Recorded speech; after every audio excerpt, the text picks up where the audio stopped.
আপনাকে আর অলি চিন্তা করতে হবে না, আপনি একটু বাইরে যান, আমরা বুঝি বাড়ি খাওয়াছি। ঠিক আছে মধু, ওকে একটু বুঝি বাড়ি খাওয়াও।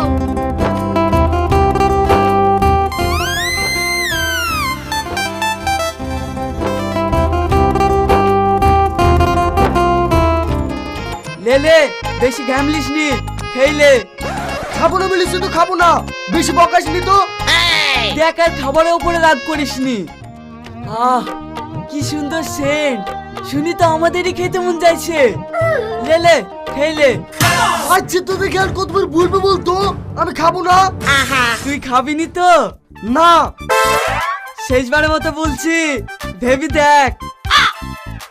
এই রাকেশ, এ খাবে না রে। সে তো বুঝতেই পারছি, তাছাড়া এত সুন্দর খাবার আর তো ছেড়ে যাওয়া যায় না। লেলে আমরা শুরু করি। ঠিক আছে লে।